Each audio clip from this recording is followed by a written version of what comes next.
విశాఖపట్నంలో గానీ, లేదంటే ఆ చుట్టుపక్కల ప్రాంతాల్లో గానీ భూములు కొనాలి అంటే అంత ఆషామాషీ వ్యవహారం ఏమి కాదు. ఇంకా సిటీలో అయితే మరీ దారుణంగా ఉంటది. ఎక్కడో దూరంగా ఉన్నా సరే ఒక గజం స్థలం కొనాలి అన్నా మినిమమ్ ₹1,00,000 పలుకుతుంది అని జెప్పి. కానీ అలాంటిది ఇప్పుడు ఒక అతిపెద్ద భూ కుంభకోణానికి ఏమన్నా తెరలేపుతోందా అధికార పార్టీ అనేది ఒక అతిపెద్ద చర్చ. ఇప్పుడు మొన్న టీసీఎస్‌కి లీజ్‌కి ఇచ్చారు ఎకరం ₹99 అలా ఎలా ఇస్తారు అనేది ఒక చర్చ అయితే నడిచింది.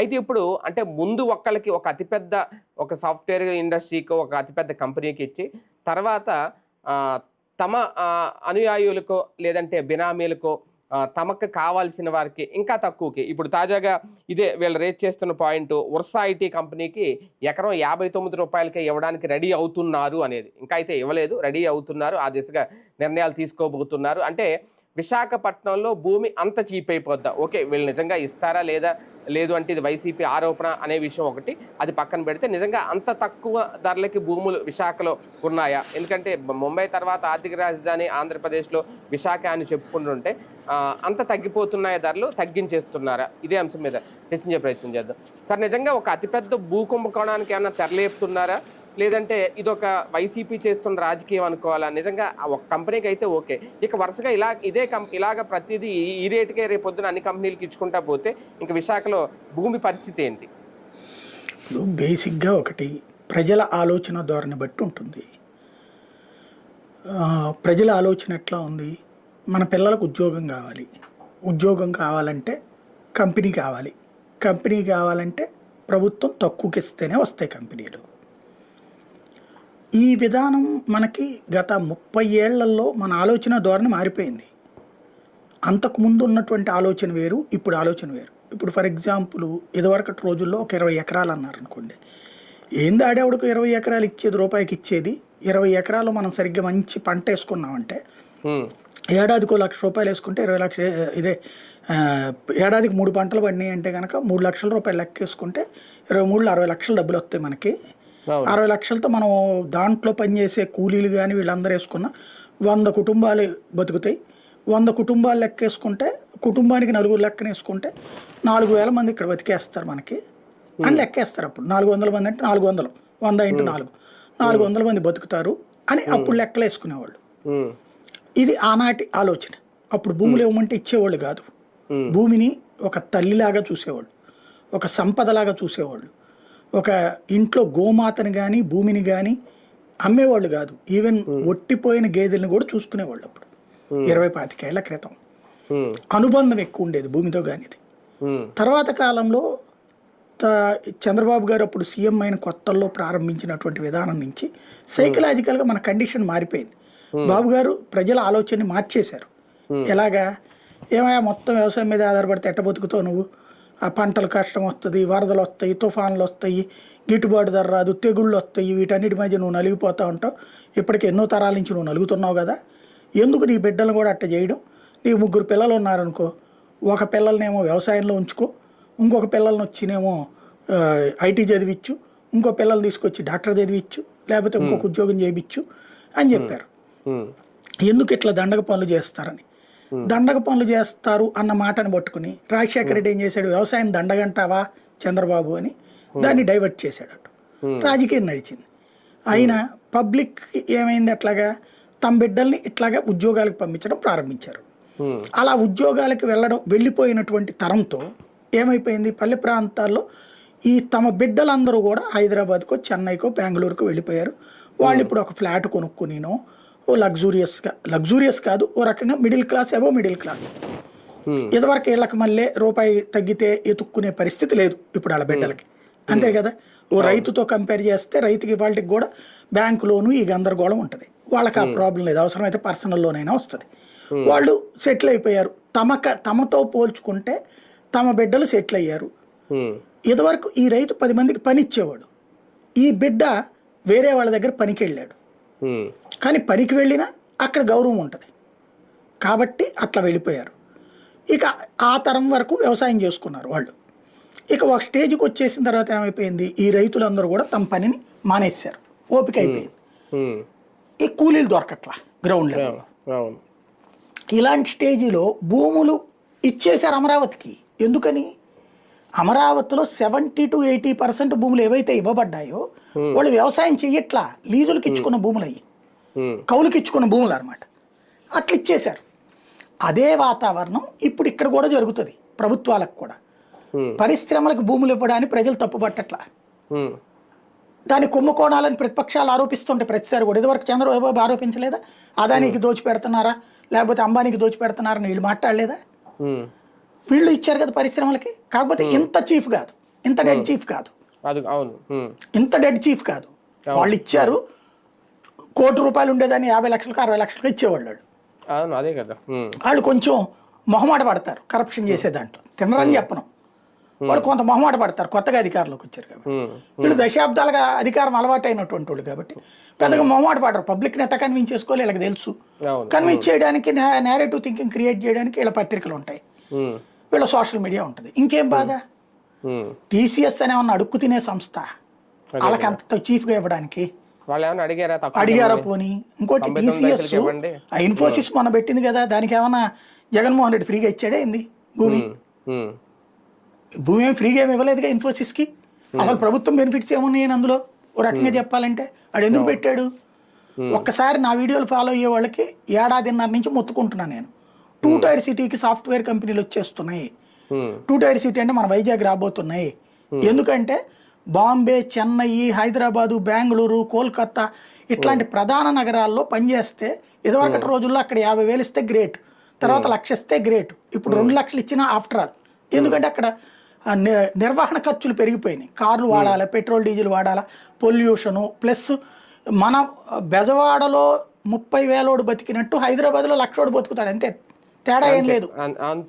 బెజవాడలో 30,000 ఎట్ట బతుకుతాడో హైదరాబాద్లో ₹1,00,000 ఉన్నాడు అంతే బతుకుతాడు. పేరుకు అంకెల్లో మన అకౌంట్లో డిపాజిట్ తప్పించి నేను ప్రత్యక్షంగా చూశాను. నాకు బెజవాడలో ఉన్నప్పుడు 25,000 జీతం వచ్చింది, అంటే మొదటి 10,000 జీతం వచ్చింది. అదే వైజాగ్కి వెళ్ళినప్పుడు 17,500 దాకా వెళ్ళింది. తర్వాత నా తిరుపతి వెళ్ళినప్పుడు 60,000 దాకా వెళ్ళింది శాలరీ. నా హైదరాబాద్ వెళ్ళినప్పుడు మాత్రం నాకు నరకంగా అనిపించింది. హైదరాబాద్ ₹1,00,000 జీతం తీసుకున్నా ఏ రోజున తృప్తి లేదు. తిన్నది ఇదే, కాస్ట్ ఆఫ్ లివింగ్ పెరిగిపోతుంది. కాబట్టి మామూలుగా కూడా బతకచ్చు, కానీ ఏ బస్తీలకో వెళ్ళి కూర్చోవాలి. ఇక్కడ మనం బందర్ రోడ్లో బతికిన బతుకు అక్కడ బస్తీలో బతకాల్సి వస్తుంది, అంతే తేడా. తప్పేం లేదు బతకడంలో.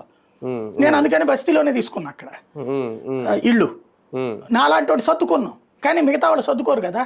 కాబట్టి ఈ కాస్ట్ ఆఫ్ లివింగ్ కారణంగా వీళ్ళందరూ వీటికి వస్తున్నారు. ఇది 2 టైర్ సిటీలని ప్రిఫర్ చేస్తున్నారు సాఫ్ట్వేర్ ఇంజనీర్. వీళ్ళకి బెదవాడలాగానో గుంటూరు లాగానో ఉంటే నచ్చదు. ఎందుకంటే ఒక షార్ట్ డ్రెస్ వేసుకుని వెళ్తుంటే రోడ్డు మీద వెకిలిగా చూడటం, లేకపోతే ఆరాటంగా చూడడం అనేటటువంటిది నచ్చదు. కోల్కతా, హైదరాబాద్ అట్లాంటి చోట్లన ఎలాంటి డ్రెస్ వేసుకెళ్ళినా ఎవరు పట్టించుకోరు. వైజాగ్లో కూడా అట్లాంటి కాస్మోపాలిటన్ కల్చర్ ఉంది. ఎందుకంటే దశాబ్దాల తరబడి అక్కడ ఈ ఇతర రాష్ట్రాల నుంచి వచ్చిన వాళ్ళు ఉంటారు కదా, నేవీ వాళ్ళు, BHEL ఇట్లాంటి వాటిలో అక్కడ వాళ్ళకి అలవాటు అయిపోయింది. వాళ్ళు ఏమి అక్కడ వేరేగా చూడరు. కాబట్టి అక్కడ అలవాటు చేసుకుంటున్నారు కాబట్టి అక్కడికి రావడానికి ప్రిఫర్ చేస్తారు. అలా వచ్చేటటువంటి వాటి కోసం TCSలైనా ఒప్పుకుంటే, ఇన్ఫోసిస్లైనా ఒప్పుకుంటే, రేపు పొద్దున ఇంకోడైనా ఒప్పుకుంటాడు. అది అలా వచ్చేవాడిని అడగాలి. ఇదే పాయింట్ సార్. ఇక్కడ వాళ్ళు అక్కడ ఇప్పుడు TCS లాంటి సంస్థ ఇక్కడికి వస్తే రావడానికి ఒప్పుకుంటుంది.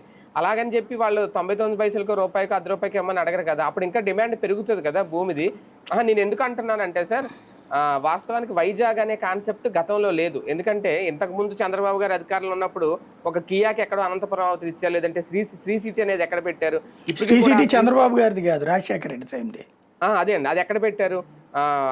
అందులో ఉన్న కంపెనీ కదా ఇప్పుడు మన వందే భారత్ స్లీపర్కి వాళ్ళే ఇస్తున్నారంట మొత్తం లోపల మెటీరియల్ అంతా కూడా. ఆ సిటీలో ఉన్న కంపెనీ ఏదో ఇస్తుందంట. అంటే అవన్నీ అప్పుడెప్పుడు వైజాగ్ అనే కాన్సెప్ట్ లేదు. ఎప్పుడైతే మొన్న జగన్మోహన్ రెడ్డి వైజాగ్ కాన్సెప్ట్ తీసుకున్నారో, లేదంటే ఇప్పుడు అక్కడ రుషికొండ మీద అది కట్టారు, ఇప్పుడు మొత్తం ఇటువంటి సాఫ్ట్వేర్ కంపెనీలో ఈ డెవలప్మెంట్ అంతా వైజాగ్ పంపించేయాలని ఆలోచన, అక్కడ భూములను కూడా ఇలా తక్కువ రేటుకి ఇవ్వడం, దాని వెనక ఏమన్నా రాజకీయం నడుస్తుందా అనేది? ఏమీ లేదండి. అసలు బేసిక్గా విశాఖపట్నం ఒక హబ్గా ఎప్పటి నుంచినో ఉంది. అంటే ఇంకా అక్కడ మీరు చెప్పిన ఈ ప్రాంతాలన్నీ కూడా అనంతపురంలో కియా అనేటటువంటిది వాడికి అక్కడ తక్కువ రేటు కూలీలు దొరుకుతారని ఇచ్చారు, అది ఒక ఆస్పెక్ట్. ఇంకోటి అక్కడ వెనుకబడినటువంటి జిల్లాలు అది కాబట్టి. రెండోది శ్రీ సిటీ ఎప్పుడో అదేంటంటే అటు దాన్ని ఏమంటారు, చెన్నైకి దగ్గర, బెంగళూరుకి దగ్గర షిప్పులకి వెళ్ళిపోతాయి అట్టించి సరుకులు, కృష్ణపట్నంకా లేకపోతే అట్లాగా. మ్యానుఫ్యాక్చరింగ్ సెక్టారే సిరీ సిటీలో కూడా ఎక్కువ, అక్కడ సాఫ్ట్వేర్ కాదు. సాఫ్ట్వేర్కి ఫ్రమ్ ద బిగినింగ్ విశాఖపట్నమే. విజయవాడ ట్రై చేశారు కానీ ఫెయిల్ అయ్యారు.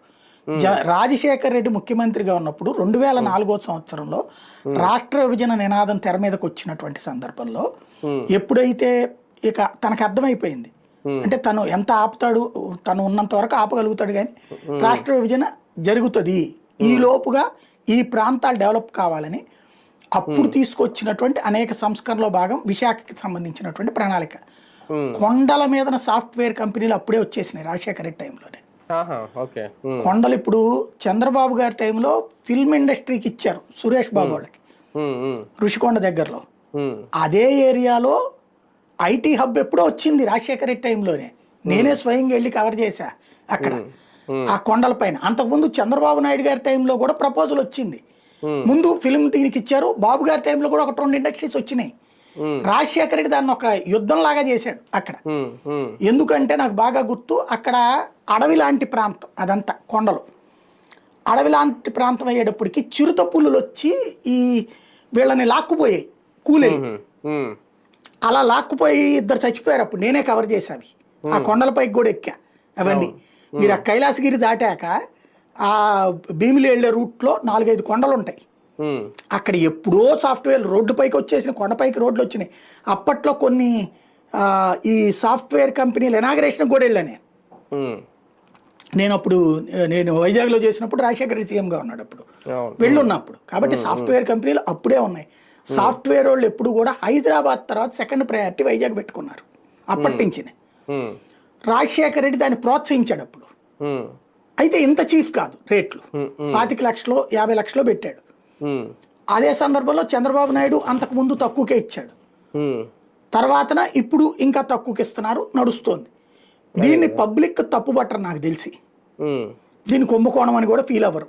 ఇదంటారా, దీన్ని దీంతో లింక్ చేసి కరెక్టే, వాళ్ళ ఉద్దేశం అదే అయి ఉండొచ్చు.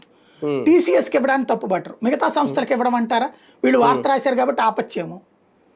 ఇప్పుడు మీకు ఒకసారి గుర్తుకు తెచ్చుకుంటే, అప్పుడు చంద్రబాబు గారు ఉన్నప్పుడు అనేక కంపెనీలు విజయవాడ వచ్చేసినాయి అని బోర్డులు పెట్టారు, లిస్టులు ఉన్నాయి.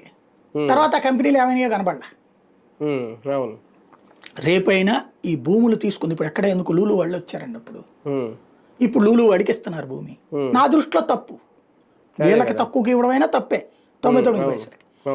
వాళ్ళకి కావాలంటే కనుక 1 కోటి రూపాయలకి. అంటే ఇంకా ఒకటి సార్, ఇప్పుడు వీళ్ళ కాన్సెప్ట్ మెయిన్ బాబు గారు చెప్పిన సంపద సృష్టి అనేది ఒకటి ఉంది కదా, ఇంక ఇలా తక్కువకి ఇచ్చుకుంటా పోతే ఇంకా సంపద సృష్టి ఎక్కడ నడుస్తుంది? ఓకే, ఉపాధి వస్తుంది అనేది సంపద కాదు కదా, అమరావతిలో సంపద సృష్టి అండి. విశాఖని ఉపాధి కేంద్రం, అంతేనా? అది సాఫ్ట్వేర్ హబ్ కింద.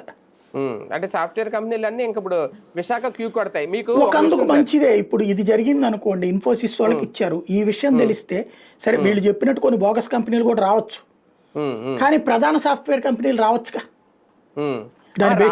ఇంకొక విషయం కూడా, ఇప్పుడు మన మీడియాలో ఎలాంటి పరిస్థితి, ఇప్పుడు చూడండి, మీరు విజయవాడలో ఒక ఛానల్ పెట్టి నడవడానికి ఇబ్బంది లేక ఎలా అయితే మీరు చేసిన ఛానల్ ఒకటి తీసేశారో, ఎత్తేసారో, అలాగే ఇప్పుడు మీరు ఫర్ ఎగ్జాంపుల్ ఒకటి చెప్తాను సార్, కాకినాడలో ఒక సాఫ్ట్వేర్ కంపెనీ ఉంది సార్, పేరు చెప్పను నేను. అక్కడ ఎంప్లాయీస్ ఇబ్బంది అవుతుంది, కనీసం ఆ కంపెనీకి వెళ్ళడానికి రోడ్లు కూడా సరిగ్గా లేవని వాళ్ళు ఇప్పుడు ఆపేసి దాన్ని తీసుకొని వైజాగ్ వెళ్ళిపోతున్నారు. ఇవన్నీ చూసి అంటే ఇలాగా కొన్ని సాఫ్ట్వేర్ కంపెనీలు ఇప్పుడు అన్ని వైజాగ్ క్యూ కడితే వాటన్నిటికీ ఇలాగే తక్కువ ధరకు భూములు ఇస్తారా అనేది ఇవ్వని చెప్దాం, ఇవ్వకపోతే తప్పడదాం, మంచిదే కదా. ఒక హబ్ తయారవుతుంది, ముందైతే ఒకటి బిగిన్ అయితే. ఇప్పుడు ఫస్ట్ ఫేజ్లో 25 లక్షలకి 50 లక్షలకి ఇచ్చారు హైదరాబాద్లో భూమి. ఇవాళ 100 కోట్లు 150 కోట్లకి ఇస్తున్నారు కదా, అదే బడా కంపెనీలు. అంటే ఇప్పుడు పెరిగిపోయింది, ఇప్పుడు నానక్రామ్ కూడా ఏరియాలో ఉంటాయి సార్, ఎంత రేట్ ఉంటుంది అది ఆ ఏరియా? అంటే ఇప్పుడు దాని పేరేంటి, దాని పేరు కోకాపేట, ఇవన్నీ ఇప్పుడు రేట్లు పెరిగిపోవాలా. కాబట్టి తొలినాళ్లలో కొన్ని కంపెనీలు వస్తే, ఇప్పుడు మీకు ఎక్కడో ఎందుకండి, సింపుల్ ఎగ్జాంపుల్ చెప్తా. రియల్ ఎస్టేట్ వాడు ఏం చేస్తాడు, ఇది రియల్ ఎస్టేట్ బిజినెస్ ఎట్లా ఉంటుందో తెలుసా? ఇదివరకు రియల్ ఎస్టేట్ వ్యాపారం రియల్ ఎస్టేట్ వాడు, విద్యా సంస్థల వ్యాపారం విద్యా సంస్థలోడు, ఎవడు వ్యాపారం వాడు చేసేవాడు. విద్యా సంస్థల వాళ్ళు ఇప్పుడు కొత్త వ్యాపారం పెట్టారు. మీరు చూడండి, భాష్యం, నారాయణ, చైతన్య ఇట్లాంటి బడా కార్పొరేట్ విద్యా సంస్థలు ఎవ్వరూ లేని ఊరు చివరిన ఏరియాలో కొంటారు భూమి.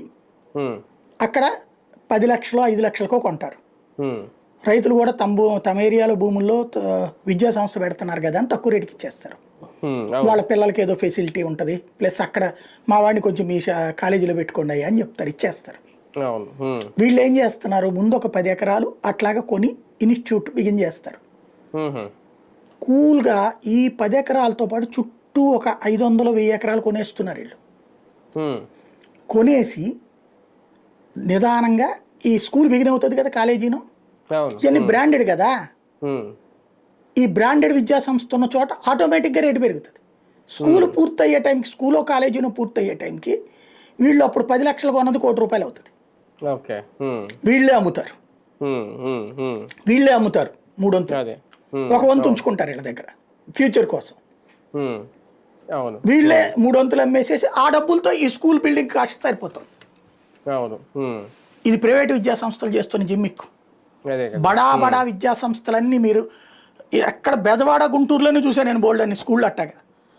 స్కూల్ పొలాల మధ్యలో కడతారు, ఓ రోడ్డు వేస్తారు అంతే, వాళ్ళ స్కూల్ మంచిగా బిల్డింగ్ కట్టుకుంటారు. అవి బ్రాండెడ్ కాబట్టి ఊరంతా కారులో బస్సులో పోవడమే కదా అక్కడికి. ఇంకోటి మన ఇంటి దగ్గరలో ఉన్న స్కూల్ నచ్చదు మనకి, ఆ బ్రాండెడ్ దూరంగా ఉన్నదే నచ్చుతుంది. మీరు ఎక్కడ ఎందుకు ఆవిడ బొట్టారేణుక వాళ్ళ స్కూల్ ఏదో ఉంది కదా, ఢిల్లీ పబ్లిక్ స్కూల్ ఏదో, అవి ఊరి చివర్లు కాదా హైదరాబాద్ లో. ఆ చుట్టూ ఏరియాలన్నీ ఇప్పుడు ఎట్లా ఉంది. రియల్ ఎస్టేట్ కూడా ఏం చేస్తాడు, నారాయణ విద్యా సంస్థ పక్కనేనండి మా అపార్ట్మెంటు, భాష్యం స్కూల్ పక్కనేనండి మా అపార్ట్మెంటు, లేదా భాష్యానికి ఒక 1/2 కిలోమీటరేనండి, మనది దాటాకే భాష్యానికి వెళ్ళాలండి, ఇట్లా చెబుతారు. అసలు అదే ఊరి చివరి ఉంటుంది, మళ్ళీ దానికి 1/2 కిలోమీటర్. అది వీళ్ళు ఏం చేస్తున్నారు, ముందు భూమి కొనుక్కుని ఓ 100 ఎకరాలు, ఓ 10 ఎకరాల్లో ఇన్స్టిట్యూట్ పెట్టేసి, 10 కూడా పెట్టరు, 2 ఎకరాలు 3 ఎకరాలు పెడతారు.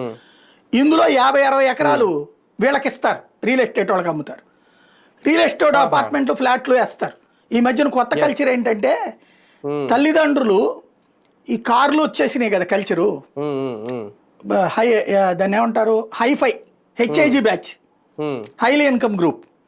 వీళ్ళు ఏం చేస్తున్నారంటే, ఉద్యోగం ఊరి చివరినైనా పర్లేదు, ఇక్కడ ఒక ఫ్లాట్ కొనేద్దాం ఆ స్కూల్ దగ్గరలో, కాలేజ్ దగ్గర, తమ పిల్లల వయసుని బట్టి, తమ పిల్లలు చదువుతున్నది ఆ బ్రాండెడ్ స్కూల్ బ్రాండెడ్ కాలేజ్ దగ్గరలో ఓ ఫ్లాట్ కొని పడేద్దాం.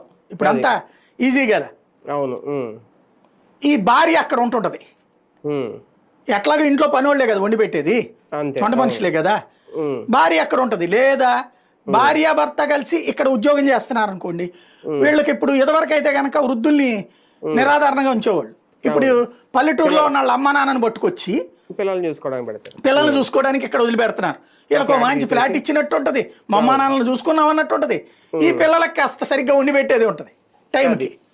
అంతే కదా, ఈ మన కళ్ళ ఎదురుగుండా కనబడుతున్న పిక్చర్ ఆ రకంగా బాగుపడుతున్నారు అనుకుందాం. కానీ ఒకటి సార్, ఫైనల్ గా ఇందులో నిజంగా ఇది ఆరోపణ లేదో ఇంకొకటో, వాళ్ళకి కావాల్సిన వాళ్ళకి తక్కువ ధరకు భూములు ఇచ్చుకునే కాన్సెప్ట్ కూడా ఏమైనా నడుస్తుందా రేపొద్దున? జరుగుతుంది, ఆటోమేటిక్ గా జరుగుతుందండి. 100లో 40 జెన్యూన్ ఉంటాయి, 60 తప్పే ఉంటాయి. ఇప్పుడు నేను ఒక కంపెనీ పెట్టేసి కొత్తగా, లేదంటే మన ఇద్దరు కొత్తగా పేరు కంపెనీ పెట్టేసి మాకు భూములు ఇచ్చేయండి అంటే ఇచ్చేస్తారా? ఇంకా మనకెవరు, ఇప్పుడు మీకు నాకు ఆ పలుకుబడి లేదు, ఎవడి హయాంలోనూ ఎవడెవడు మనకి. కాకపోతే మనం వాళ్ళతో మేనేజ్ చేసుకోగలిగితే వెరీ సింపుల్. ఏంటంటే ఒక 10 ఎకరాలు మాకు ఇవ్వండి, ఒక ఎకరం మేము అటు పెట్టుకుంటాం, 9 ఎకరాలు మీరు వాడుకోండి అని చెప్పండి, ఇస్తారు. అయితే అలాంటి దాన్ని చెయ్యాలంటే మీకు నాకు వల్ల కాదు, కొంతమంది ఉంటారు థర్డ్ పార్టీ, ఇలాంటి చేయించి పెట్టగలిగిన కొంతమంది ఉంటారు. అది వైసీపీలోనైనా ఉంటారు, టీడీపీలోనైనా ఉంటారు. దాన్ని దళారి, బ్రోకర్, మధ్యవర్తి, కన్సల్టెంట్ ఇలాంటి పేర్లు ఏమైనా పెట్టుకోవచ్చు. వాళ్ళు మీకు లింక్ ఉంటే, వాళ్ళు మిమ్మల్ని అభిమానిస్తే, మీ వలన వాళ్ళకి ప్రయోజనం ఉంటుంది అనుకుంటే వాళ్ళు చేసి పెడతారట. అంటే దీనివల్ల రాష్ట్రానికి ఉపయోగం ఏమన్నా ఉంటదంటే, ఉపాధి మార్గంలో ఒకటి ఉంటది విశాఖ, భూములు తక్కువగా వెళ్ళిపోతున్నాయి. కానీ ఇప్పుడు మొన్ననే పాప ఆయన పేరేంది, గంటా శ్రీనివాసరావు, మన విష్ణు కుమార్ రాజు బాధపడ్డారు కదా, ఇలా తిరిగి వెళ్తున్నా, కనీసం విమానాలు కూడా లేవు అని. ఇది కాస్త కంపెనీలన్నీ వస్తే విమానాలు కాస్త సర్వీసెస్ పెరుగుతాయి అని చూద్దాం. అవును, రేపు ఇక్కడ అమరావతిలో అంతర్జాతీయ ఎయిర్పోర్ట్ వచ్చేస్తే ఇంకా డైరెక్ట్ వేస్తారేమో అటు ఇటు, Vijayawada to Visakhapatnam. Settle service లాగా. రైట్. చూద్దాం నిజంగా విశాఖ భూములు చీప్ అయిపోతున్నాయా? ధర తగ్గుతున్నాయా? అలాగనే అందరికీ ఇప్పుడు ఎవరు పడితే వాళ్ళు కొనుక్కుందామంటే అవ్వదు. ఇవ్వరు ఆ తక్కువ రేటుకి. 99 పైసలకి, 50 పైసలకి ఎకరం ఇవ్వరు. కాకపోతే కంపెనీలు వస్తా ఉంటే ఆ కంపెనీలకి, సాఫ్ట్‌వేర్ కంపెనీలకి ఉపాధి దొరుకుతుంది ఆంధ్రప్రదేశ్ ప్రజలకి అనే ఉద్దేశంతో ప్రభుత్వం నిర్ణయం తీసుకుంటుందా? లేదంటే వైసీపీ వాళ్ళు రేజ్ చేస్తున్నట్టు ఇందులో కూడా కుట్ర కోణం ఉందా? ఒక అతిపెద్ద భూ కుంభకోణానికి ఏమన్నా తెరలేపుతున్నారా అనేది ఇంకా భవిష్యత్తులో చూడాలి.